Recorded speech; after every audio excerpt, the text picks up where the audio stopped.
A very good morning to all of you students. I hope you are very safe at your home and doing study in a good manner. So let us begin with the part 1 of chapter 1 of history, that is how, when and where. From this the name of this chapter, you must understand that what we will study in this chapter regarding the events, how did it happen, when did they happen, and where did they happen. So let us begin with without any delay. Now, as we know, dates are very much important. Before time, the history was the synonyms with dates, means history was equals to the date, and history was all about finding out how the things or how the things were taken place in past, and with the ongoing process of time, how they have been changed.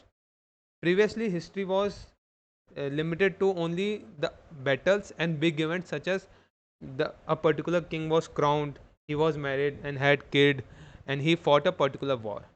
So historians want to look more towards the future, why and how things happen, and not when did the things happen. Means the historians were being now focused on how the things were happening, why they were happening, the reason behind, and not limiting to when did they happen. Introduction to history. History is all about the study of any past event, and it is much more, or it is much more greater than memorizing or remembering the dates. Okay, as I have already told you in the starting, in this chapter we will learn how the things happen, when did they happen, and where did they happen. His third point, history is about changing that occurs over the time. History is what? It is about the change, when the change happened over the period of time, which means finding how the things were in past and how they become in later, or how they changed. Now here on your screen you can see the caste system in Hinduism. There was basically five types of caste in Hinduism. First, on the top, there were the Brahmins. They do worship to the god, and they were the teachers. Second one, the Kshatriyas. They were the soldiers who fought the war, and the king. Vaishyas, they were the business community, or the person who were involved in trading of commodities. Shudras, they were the servant of the upper three classes, and the last untouchables, they do all cleaning work. Now the topic comes, which date must be taken as important date. The dates we select, the dates around us, which we compose our story of past, they are not important at their own. Means that whichever the date we select, or whichever date is around us, they did not become important on their own, they become important. So when they become important, they will become important when we focus on a particular set of events as important. For example, 15th August 1947, it is just a date, but why it is become important?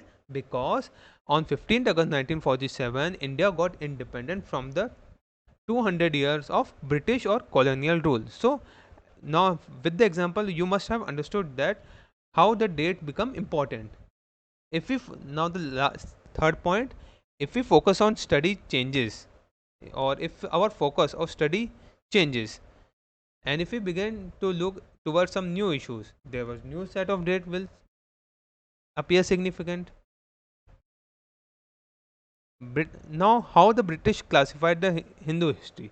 In 1817, James Mill, who was a Scottish economist and a political philosopher too, in his book A History of British India, he divided Indian history into three periods. First was Hindu, second one was Muslim, and then come the British. And according to Mr. Mill, the society or the countries of Asia, or the Asian societies, they were at the lower level as they compared to the European civilization. But after independence, the Indian historians, they discarded, they did not accepted this religion based division, because they think that it will create bad environment in India. Now after that, the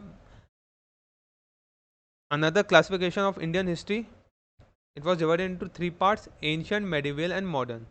But this system has also problem because this periodization or the dividation of history was taken from West.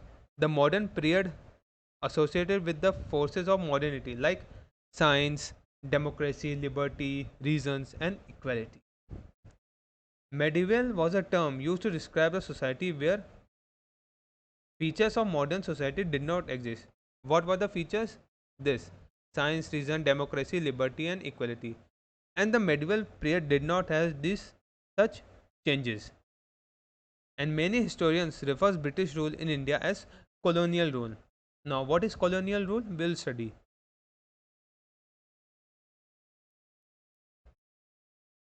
Now, let's come to the modern period. It refers to a very recent time. Okay, not medieval. After the medieval period, it did not become simultaneous. It means it did not become, or it did not started at once in all parts of the world. And what is modern period? In this, you can see industrialization means more factories, urbanization, more cities, better transport communication, expansion of trade, more literal people or more literacy rate, more democratic political system, and it has a rapid growth. Means modern period first started in Europe, and if we talk about in India, it started in mid 18th century. Modernization and colonization. Now, modernization has created a greater demand of various products in Europe. So, some European countries started to went in different parts of the world to establish trade relation at many places. And after that, they slowly start establishing their political control over the large area on that particular place and the settlement, and they use those resources for their own political, military, and economic needs. Means they uses the resources of that other place for their greed. Okay, so that this above process is known as colonization, where the a particular area became a colony.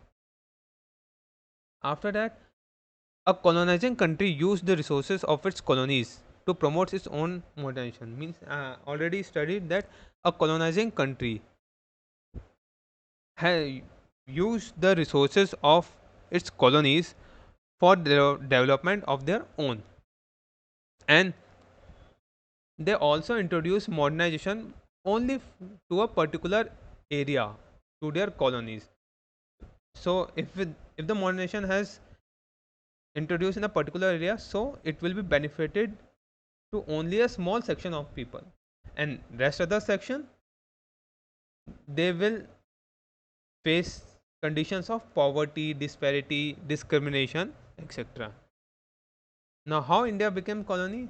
The Mughal Empire declined after the death of Aurangzeb in 1907, and after that there were many independent kingdoms which came into existence in India, and British began to expand their trade relation. And after that, as they have seen that the kings in India have started fighting with each other only, so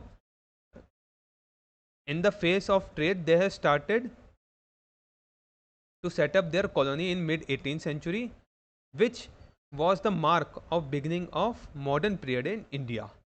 And by the end of 18th century, there was a big part of India under the control of British, or the after the end of 18th century, the bigger part of India has become the British colony. With this, here comes the end of part 1. I hope you have understood this part. The rest of the chapter we will cover in part 2. Till then, thank you and take care.